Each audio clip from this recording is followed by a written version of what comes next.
नमस्कार दर्शक बंधु शुभ सकाळ। आज हूँ अगस्ट मास 2 तारिख रविवार। चलतु नजर पकाइबा आज दिन राज्य और देश विदेशर 20टी गुरुत्वपूर्ण खबर उपरे। ता पूर्व जदि आप चैनल नुआ करी अछंती तेबे वीडियोटी को गोटे लाइक एवं शेयर करबा सह चैनल को सब्सक्राइब करी कमेंट बॉक्स रे आपण केउ जिल्लार वीडियोटी को देखुचंती जणांतु, जहा फल रे प्रत्येक दिन एपरि नुआ नुआ अपडेट सर्वप्रथमे पाई परिबे। आज प्रथम खबर आईएमडी रो आकलन अगस्ट रे स्वाभाविक ठारू कमिबो वर्षार परिमाण। अगस्ट और सेप्टेम्बर मासरे ओडिसा रे स्वाभाविक ठारू कम वर्षा हेबो। राज्यर कोनोसी स्थान रे स्वाभाविक ठारू अधिक वर्षा हेबार संभावना नाही बोली आकलन करिछि आईएमडी। दक्षिण ओडिसार कोरापुट, रायगढ़, कंधमाल, नवरंगपुर, गंजाम, गजपति जिले में स्वाभाविक ठारू सामान्य अधिका वर्षा हो पारे। बालेश्वर, मयूरभंज जिले में केतेक स्थान में स्वाभाविक ठारू बहुत कम रहिबो। जगतसिंहपुर, जाजपुर, केन्द्रापड़ा, संबलपुर, अनुगुल जिले में अल्प किछि स्थान में स्वाभाविक वर्षा हेबो। केवल ओडिशा नुहे सारा देश में अगस्ट और सेप्टेम्बर मासरे देश में स्वाभाविक ठारू कम वर्षा हो पारे। दक्षिण भारत, केन्द्रीय भारत, उत्तर पश्चिम भारतर उत्तर पार्श्व और पूर्व उत्तर पूर्व भारत में केतेक अंचल स्वाभाविक किंबा स्वाभाविक ठारू अधिक वर्षा हो पारे। अगस्ट मासरे देशर अधिकांश राज्य में मौसुमी वर्षा परिमाण स्वाभाविक ठारू कम रहिबो, हेले मासर सर्वोच्च तापमात्रा स्वाभाविक ठारू अधिक रहिबो। दक्षिण भारत में तापमात्रा स्वाभाविक ठारू बहुत अधिक रहा बेले ओडिशा समेत गुजरात, पश्चिम बंग, बिहार, पंजाब, झारखंड, उत्तर पूर्व भारत में केतेक स्थान में स्वाभाविक ठारू अधिक रहा नहीं पूर्वानुमान करा जायछि। परवर्ती खबर सस्ता है कमर्शियल एलपीजी सिलिंडर, घरोई गैस दर अपरिवर्तित। अगस्ट मासर प्रथम दिन में वाणिज्यिक एलपीजी ग्राहकों बड़ आश्वस्ति। देश में सरकारी तेल विपणन कंपानी गुड़िक 19 किलोग्राम विशिष्ट कमर्शियल एलपीजी सिलिंडर दर में सर्वाधिक 209 टंका पर्यंत ह्रास करिसेंति।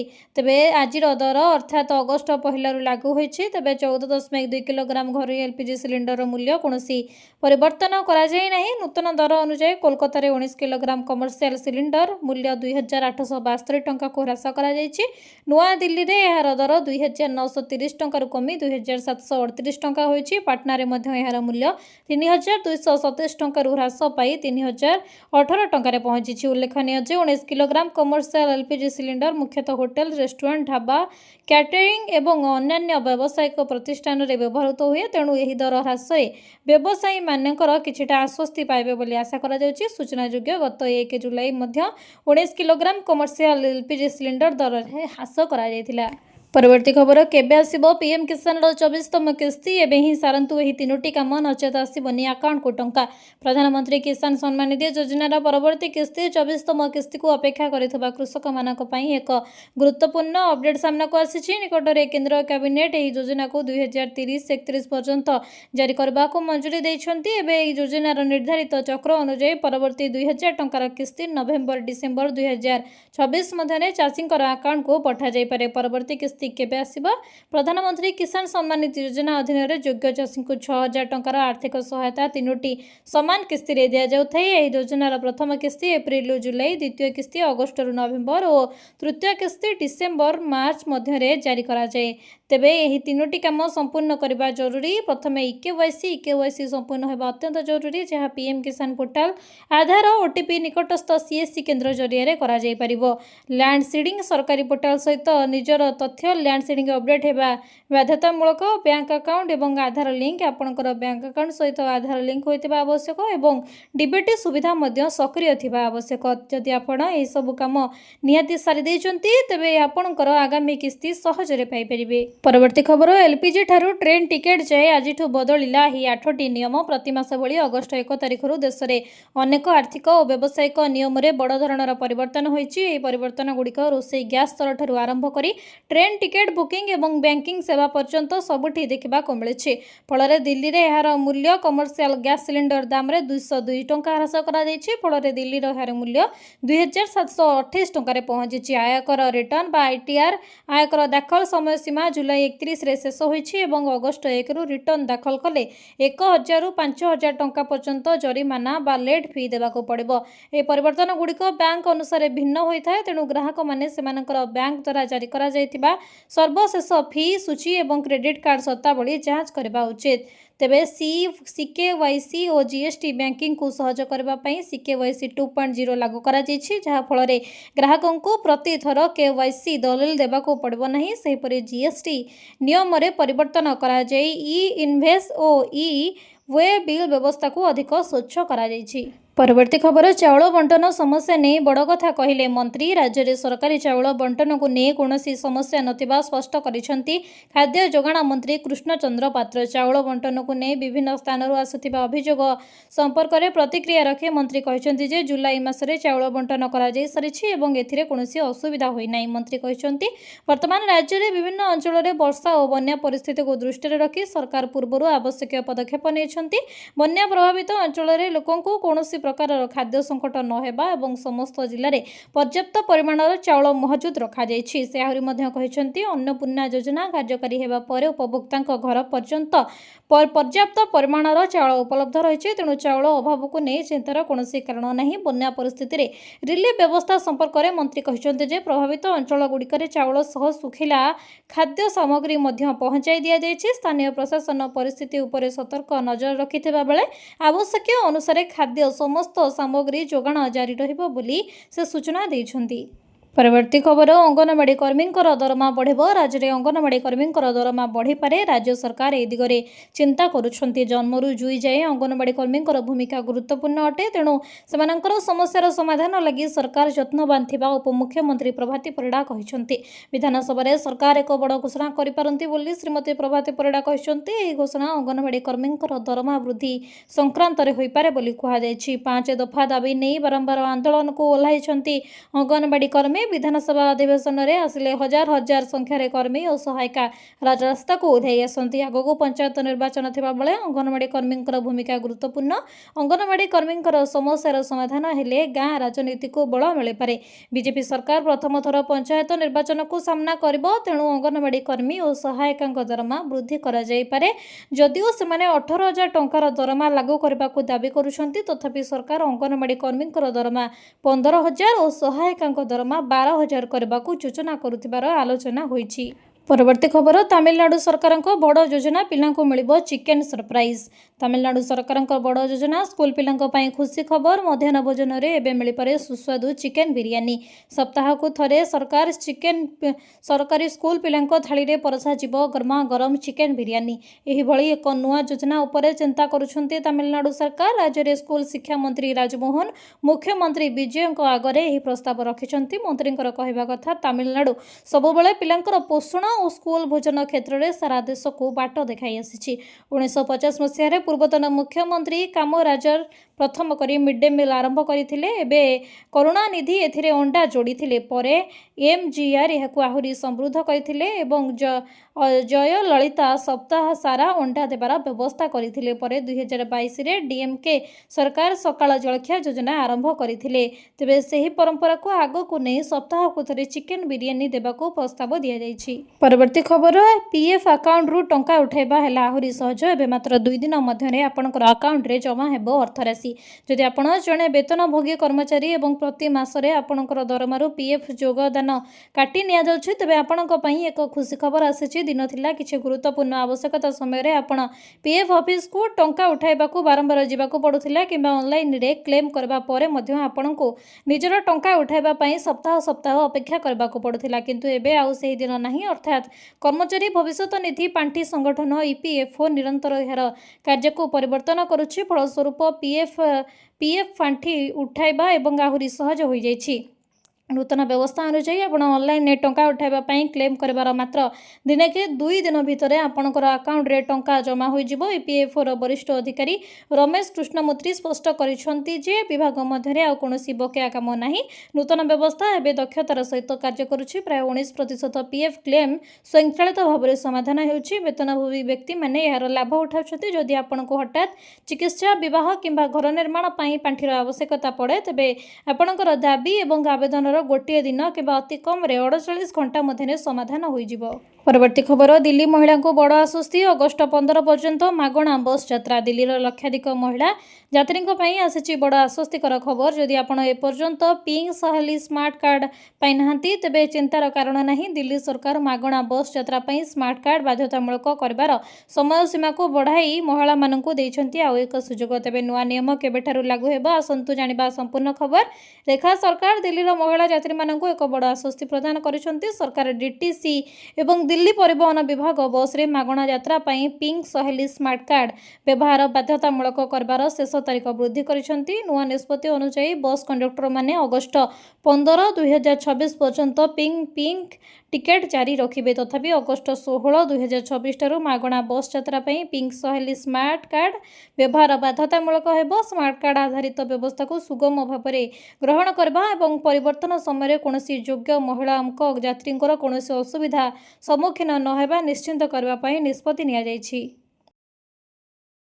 परवर्ती खबर नकली नोट को नहीं आरबीआई रो बड़ पदक्षेप। सबु बैंक शाखारे लागिबो डिटेक्शन मेसिन। फेक करेन्सी चिन्हट पई पदक्षेप नेछि भारतीय रिजर्व बैंक। देशर बैंकिंग व्यवस्था को स्वच्छ रखिबा एवं साधारण जनतांकर कठिन परिश्रम रोजगार को सुरक्षित रखिबा पई आरबीआई एभଳି निष्पत्ति नेछि। नकली नोट रो कारोबार रोकिबा पई बैंक कर्मचारींकर तालीम ठारू आरंभ करी आधुनिक डाटा टेक्नोलोजी व्यवहार करबाको आरबीआई निर्देश देछि। मेसिन जेते आधुनिक हेले मध्य सेगुडिक परिचालन करथिबा कर्मचारी मानकर सचेतनता निहाती आवश्यक। याको दृष्टि रखी आरबीआई बैंक कर्मचारींकर प्रशिक्षण उपरे विशेष गुरुत्व देछि। कैश काउंटर रे बसुथिबा कर्मचारी माने जेपरि असली नोटर समस्त सुरक्षा फीचर को सहजरे चिन्हि परिबे सेथि पई सेमानकु स्वतंत्र तालीम देबाकू बैंक गुडी को कहा जायछि। एथि पई नियमित सचेतनता एवं रिफ्रेश रो प्रोग्राम आयोजित करा जिबा। आसंता 31 अक्टोबर 2026 सुधा समस्त कैश लेनदेन करुथिबा कर्मचारींकर तालीम प्रक्रिया शेष करबाकू आरबीआई कड़ा निर्देश देछि। परवर्ती खबर आरंभ है लक्ष्मी योजना। महिला मानकु प्रति मासरे 2500 टंका मिलिबो।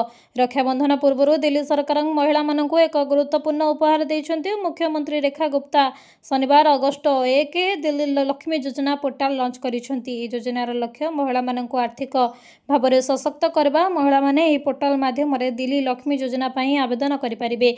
एही योजना अधीन रे योग्य महिला माने सरकारक ठारू 2500 टंका लेखाए पाइबे। दिल्ली रे 21 रु 60 वर्ष महिला माने एही योजना पई योग्य। आज ठारू एही महिला माने https.dly.delhi.gov.in पोर्टल रे जाई पंजीकरण करि पारिबे। एही योजनार आवेदन करबा को चाहुतबा महिला माने केवल एही पोर्टल माध्यम रे पंजीकरण करि पारिबे। दिल्ली सरकार दिल्ली लक्ष्मी योजना अधीन रे दिल्ली महिला मानकु प्रति मासरे 2500 टंका प्रदान करिबे। सरकार कहिसंति जे प्रथम किस्ती अगस्त 28 तारिख अर्थात रक्षाबंधन रे आसीबो। परवर्ती खबर ओडिशार समस्त चाषी भाई मानक पई सबुठ बड़ गुरुत्वपूर्ण सूचना आसीछि। खरीफ धान मंडी पंजीकरण पई जुलाई 25 2026 टारू आरंभ होईछि। जुलाई 25 2026 रु अगस्त 30 जाए पंजीकरण हेबो। एथर रेन्यू हेबो नाही। नुआ चाषींकर नाम जोड़ा जिवो। 2026-27 खरीफ चाष पई जुलाई 25 रु अगस्त 30 तारिख पर्यंत चाषी पंजीकरण हेबो। पूर्व वर्ष परि सोसाइटी संपादक माने आ पुराना चाषी को रेन्यू न करी चलित वर्ष धान बिक्री करबा को थिबा समस्त नुआ और पुराना चाषी नाम पंजीकरण करेंगे। चलित वर्ष चाषी पंजीकरण 1 लाख छुईब बोली आशा करा जाउछि। एथिपई चाषी माने धान बिक्री करबा को चाहुथिबा सोसाइटी लैंप्स एवं सीएचजी ओ पानी पंचायत गुड़िकरे पंजीकरण करबा को कहा जायछि। यापरे दाखल फॉर्म गुड़िकरे डिजिटालाइजेशन सह वेरिफिकेशन करा जाय। सेप्टेम्बर 30 सुधा चूड़ांत तालिका प्रकाश पाइबा नै धार्य समय आसिबा परे कोनोसी आवेदन ग्रहण करा जायबो नाही बोली योग्य विभाग जोगाणा विभाग कहिसंते। सरकारी तरफरु क्विंटाल पिछा 3100 टंका देबे। केउ आधार रे कटनी छटनी हेबो सरकार घोषणा करिसंती। तुरंत पंजीकरण करबा को सरकार कड़ा निर्देश दैछंती। परवर्ती खबर भोटर तालिका संशोधन पर समय वृद्धि। अगस्त 19 भितर दाखल करेंगे दाबीपत्र। सेप्टेम्बर 21 रे चूड़ांत तालिका। ओडिशा रे चलिथिबा स्वतंत्र संघ संशोधन एसआईआर 2026 पई भारत निर्वाचन आयोग संशोधित कार्यसूची जारी करिछि। 1 जुलाई 2026 को योग्यता तारीख भावे धार्य करा जाय भोटर तालिका को अधिक सठिक और त्रुटि मुक्त करबा पई एही संशोधन करा जायछि। नुआ कार्यसूची अनुसार 5 जुलाई रु 19 अगस्त 2026 पर्यंत भोटर माने नुआ नाम अंतर्भुक्त किंबा तथ्य संशोधन पई दाबी और आपत्ति दाखल करि परिबे। स्वतंत्र संशोधन 2026 रे संशोधन कार्यसूची भारत निर्वाचन आयोग 1/7/2026 को योग्यता तारीख भावे विवेचना करि चलिथिबा स्वतंत्र संघर संशोधन एसआईआर 2026 अंतर्गत भोटर तालिका संशोधन कार्यसूची को संशोधन करिसंती। परवर्ती खबर सीएम किसान योजना को नहीं आसिला बड़ खबर। सीएम किसान ऑनलाइन पोर्टल पंजीकरण आरंभ करा जायछि। କରାଯାଇଛି। जुलाई 6 2024 ठारू ऑनलाइन पोर्टाल रे पंजीकरण आरंभ हो जाइछि। सीएम किसान अप्लाई करबा पूर्वरु आपनकु प्रथमे कृषक ओडिसा रे रजिस्ट्रेशन करबा को पड़िबो ओ एग्रीस्टाक रे रजिस्ट्रेशन करबा को पड़िबो। एग्रीस्टाक रे आपनकर नाम रहिबा दरकार। जदि पट्टा रे नाम नाही एग्रीस्टाक रे अप्लाई करि परिबे नाही। प्रथमे एग्रीस्टाक रे आवेदन करंतु तापरे कृषक रजिस्ट्रेशन करंतु तापरे सीएम किसान ने अप्लाई करंतु। सीएम किसान योजना रे 10 लाख चाषींकर नाम कटि जाइथिला। जेउ चाषी मानकर नाम कटि जाइथिला सठिक डॉक्यूमेंट दे नूतन आवेदन करी पंजीकरण कराई नियंतु नचेत परवर्ती किस्ती आसी न पारे। समस्त क्षुद्र और नाममात्र चाषींकर निमंते एग्रीस्टाक पोर्टाल रे पंजीकरण बाध्यतामूलक करा जायछि। वैध कार्ड, आधार कार्ड, राशन कार्ड और बैंक अकाउंट संयोगीकरण, एकक मोबाइल नंबर, केवाईसी निमंते आधार संयोग मोबाइल नंबर, ग्रामांचल भित्तिभूमि, भूमिहीन कृषि परिवारक क्षेत्र में जॉब कार्ड और कृषक ओडिशा पोर्टाल रे नाम पंजीकरण अनिवार्य। अधिक सूचना पई कृषि समृद्धि हेल्पलाइन नंबर 155333 रे जोगाजोग करंतु। परवर्ती खबर राज्य में बन्या आशंका कमिला 7 दिन में सबू घाई मरामती हेब। राज्य में बन्या स्थिति को नहीं जलसंपद विभाग सर्वोच्च यंत्री सूचना 7 दिन भितर हेब सबू घाईर मरामती काम। अधिका वर्षा जो घाई होइछि 7टी घाई सृष्टि होइछि। तेबे एसआरसी अर्थ देले 2 दिन में मरामती काम आरंभ हेबा और 7 दिन में शेष हेब। महानदी रे आ बन्या आशंका नाही। महानदीर उपर मुंडरे पानी कमिछि। वर्षा न हेबा जाए महानदी को आ बन्या नाही। एबे 22टी गेट दे हीराकुद जल निष्कासित हेउछि। 3 तारिख बेलको हीराकुद जलस्तर 618 को खसीजिब। मुंडली रे भी बन्या नाही हेले पुरी, खोर्धा, जगतसिंहपुर, केन्द्रापड़ा किछि तलिया अंचल रे जलबंदी स्थिति उपुजिछि। सेपटे बैतरणी समेत अन्य सबु नदी रे भी जलस्तर कमिछि। सबु नदी विपद संकेत तलकु आसी जाइछि। परवर्ती खबर पीयूसी शेष और मिलिब नहीं पेट्रोल और डीजेल अक्टोबर नुआ नियम लागू। देश में बढ़ुवा वायु प्रदूषण को दृष्टि रखी सरकार विभिन्न कठोर पदक्षेप नेउछंती। एही परिप्रेक्षी जातीय राजधानी क्षेत्र एनसीआर रे बढ़ुवा वायु प्रदूषण रोकने हरियाणा सरकार एक बड़ और कड़ा निष्पत्ति नेइछंती। जदि आपण गाड़ी में pollution under control PUC certificate अवधि शेष हो जाइछि किंबा खूब शीघ्र शेष होबाकु जाउछि तेबे आगामी दिन में आपण असुविधा पड़ पारंती। हरियाणा सरकार राज्य में एनसीआर जिला गुड़िक नो पीयूसी नो फ्यूएल नीति लागू करबा को जाउछंती। आसंता अक्टोबर 1 रु वैध पीयूसी सर्टिफिकेट नथिले कोनोसी गाड़ी को पेट्रोल किंबा डीजेल दिया जिवो नहीं। सूचना योग्य जे एही नुआ नियम उद्देश्य चालन काटी लोकंकु दंडित करबा नुहे बरं रास्ता रे चलाचल करुथिबा प्रदूषण स्पष्टकारी एवं त्रुटिपूर्ण गाड़ी गुडी को चिन्हट करी लोकंको समय रे पीयूसी सर्टिफिकेट नवीकरण पई सचेतन करिबा। परवर्ती खबर मिछ डॉक्यूमेंट देखाई करुछंती कि पीएम किसान टंका हड़प गोटी गोटी टंका आदाय करबे सरकार मिलिबो दंड। प्रधानमंत्री किसान सम्मान निधि योजना अधीन रे केंद्र सरकार क्षुद्र और नाममात्र चाषी को प्रति वर्ष 6000 टंकार आर्थिक सहायता प्रदान करुछंती। तेबे अनेक समय रे अयोग्य लोक माने नकली कागजपत्र देखाई प्रकृत हिताधिकारींकर हक मारी निजे सुविधा हासिल करुथबा देखिबा को मिलिछि। एभली परिस्थिति रे सरकार एबे अयोग्य और जालियाती करुथबा लोकंक विरुद्ध रे कठोर अभिमुख्य ग्रहण करिसंती। एही योजनार अवैध फायदा उठाउथिबा लोकंक ठारू कड़ाकड़ी भावे टंका आदाय करबा सह टंका न देले जेल पठाइबा भली आईनगत कार्यानुष्ठान ग्रहण करा जायछि। अवैध राशि हेबो रिकभरी। जदि कोनोसी व्यक्ति जाल कागजपत्र दाखल करी योजना रे किस्ती हासिल करिसंती तेबे प्रशासन प्रथमे तांक ठारू पूरा टंका आदाय करबो। सरकारी नियमावली अनुसार अवैध भावे निया जायथिबा राशि उपरे सुध मध्य लगा जिवो। परवर्ती खबर बन्या रे भासी गले 80,000 कुकुड़ा आकलन पर मालिकंको मिलिबो क्षतिपूरण। पशु संपद मंत्री राज्य में लगाण वर्षा और बन्या परिस्थिति जो केवल साधारण जनजीवन नुहे पशुपक्षी जीवन गुरुतर भाव प्रभावित होइछि। राज्य में लगाण वर्षा और बन्या परिस्थिति जो केवल जनसाधारण जीवन नुहे बरं गुरुतर भाव प्रभावित होइछि पशुपक्षी जीवन। जलबंदी अंचल में गृहपालित पशुंकर खाद्य पानीय जल चिकित्सा बड़ समस्या पलटुवा बेले पशु संपद और प्राणी चिकित्सा विभाग पक्षर युद्धकालीन भित्तिरे उद्धार चिकित्सा और रिलीफ कार्य जारी रही। राज्य में पशु संपद मंत्री गोकुलानंद मल्लिक बन्या रे पशुपक्षी क्षयक्षति और सरकार पदक्षेप संपर्क में सविशेष तथ्य मागिछंती। प्रभावित पशु मानकु सुरक्षा और चिकित्सा सेवा जोगाइबा विभाग पक्षर 58टी रैपिड रेस्पॉन्स टीम गठन करा जायछि। एही दलगुड़िक बन्या प्रभावित अंचल में पहुंची पशुपक्षी मानकु उद्धार करबा सह जरूरी चिकित्सा सेवा प्रदान करुछंती। एपर्यंत 245टी पशु चिकित्सा शिविर आयोजन करा जायतिबा नै 15,779टी पशुंकर ତାଙ୍କର ଚିକିତ୍ସା କରାଯାଇଛି। ପରବର୍ତ୍ତୀ ଖବର ଜୟଦେବ ବିହାର ନନ୍ଦନକାନନ ରାସ୍ତାରେ ଟ୍ରାଫିକ୍ କଟକଣା ଅଗଷ୍ଟ 6ରୁ ଆରମ୍ଭ ହେବ ଫ୍ଲାଏଓଭର ନିର୍ମାଣ ପାଇଁ ମୃତ୍ତିକା ପରୀକ୍ଷଣ କାର୍ଯ୍ୟ। ଜୟଦେବ ବିହାର ନନ୍ଦନକାନନ ରାସ୍ତାରେ ଫ୍ଲାଏଓଭର ପାଇଁ ନିର୍ମାଣ ମୃତ୍ତିକା ପରୀକ୍ଷଣ କାର୍ଯ୍ୟ ଆରମ୍ଭ ହେବ। ଏଥିପାଇଁ କଳିଙ୍ଗ ଷ୍ଟାଡିୟମ ଗେଟ୍ ନମ୍ବର 7 ଓ 8 ଏବଂ ପାଲ ହାଇଟେକ୍ସ ଛକ, କଳିଙ୍ଗ ହସ୍ପିଟାଲ ଛକ, ଡମଣା ଛକ, କିଟ୍ ଛକକୁ ଚିହ୍ନଟ କରାଯାଇଛି। ଆସନ୍ତା 6 ତାରିଖରୁ ସେପ୍ଟେମ୍ବର 19 ତାରିଖ ଯାଏଁ ଏହି ମୃତ୍ତିକା ପରୀକ୍ଷଣ ଚାଲିବ। ଏହି ପରୀକ୍ଷଣ ପାଇଁ ରାସ୍ତାର କିଛି ଅଂଶ ଅବରୋଧ ହୋଇ ଟ୍ରାଫିକ୍ ଜାମ୍ ହେବାର ଆଶଙ୍କା ରହିଛି। ଏହି 1.5 ମାସ ଯାଏଁ ସେହି ରାସ୍ତାରେ ନ ଯିବାକୁ ପୋଲିସ ଚେତାବନୀ ଦେଇଛି। ବିଶେଷ କରି ବେହେରା ସାହି ଛକ, କିଟ୍ ଛକକୁ ଭିତରେ ହିଁ ଟ୍ରାଫିକ୍ ସମସ୍ୟା ଉପୁଜିବ। ଏଥିପାଇଁ ବିକଳ୍ପ ରାସ୍ତାରେ ଯିବାକୁ ପରାମର୍ଶ ଦେଇଛି ପୋଲିସ।